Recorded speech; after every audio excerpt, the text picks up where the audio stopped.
Hi, and welcome to another iGaming Next Power Hour. My name is Jesper Kärrbrink. It's ridiculous, but my industry outlook for 2022 starts with a Corona comment, just like a year ago. But this time in the shape of Omicron, which seems to be a more infectious but milder version of the virus, especially for us old enough to have 2 or 3 vaccine shots. We all have to agree that Corona, how strange it might sound, had a positive impact on the industry the last year with boosted growth, especially the casino part. Will it have the same impact 2022? I don't think so. Rather, what we see now is probably the new normal. And looking forward, either Corona develops to another flu strain and it really becomes the normal, or it goes south and becomes even worse. But let's save that discussion for another day. US is the new black. This I have covered so many times. But are we starting to see a kind of a slowdown? I saw that the well-known gaming investor Jade was skeptical to the New York betting market with its 51% tax on GGR. Rightly so. I know from experience that 40% tax on slots revenue still can be a lucrative business, especially if you have a strong market position from the start. However, betting is a totally different industry with lower margins, and in New York, all operators are starting from scratch with huge investments in customer acquisition ahead of them. So Ada is probably right. This could be tough. And Ada is highlighting another interesting point. How long will investors be happy with the huge losses many of the US gaming companies are showing? So will 2022 actually be the year when we see a shift in the US market from focus on hypergrowth to profit?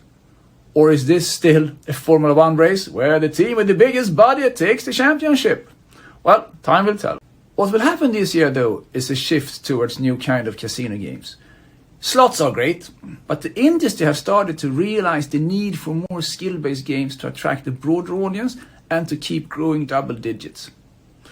When it comes to skill-based gambling, I must say that Green Jade Games and Gameco are in pole position to continue on the Formula 1 analogy.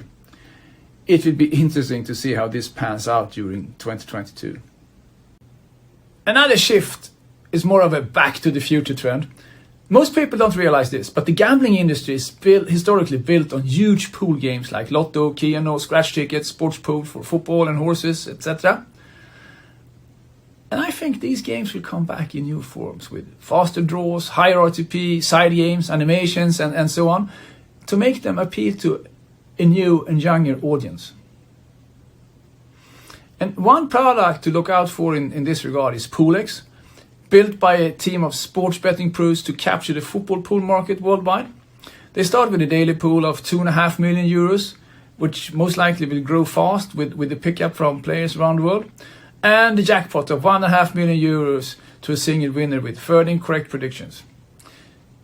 So the old school pool games going modern, well, I think that's another trend to look out for during 2022. I will finish this off with a look at Sweden and Evolution. They had a bumpy ride at the end of the year, being accused for offering their games to players outside different regulations. In fairness, this is happening most game providers, or perhaps all. And it's not the provider's responsibility to prevent non-allowed players to gamble on the brand in the regulated market. And as we know, regulations work differently from market to market as well. But if you're big, profitable like hell, listed, and in the gaming industry, you have to live with being scrutinized. More interesting is the rumors, and I want to express rumors about Las Vegas Sand or any other land-based casino group buying out Evolution. If it happens, and whoever it is buying, that deal would be the one on my top 5 list of clever deals. Imagine having a strong position on land-based and a dominant position online in the world's fastest growing market, and then taking out the synergies from that fun. Boom! And that's all for me this time. Have a great iGaming Next Power Hour.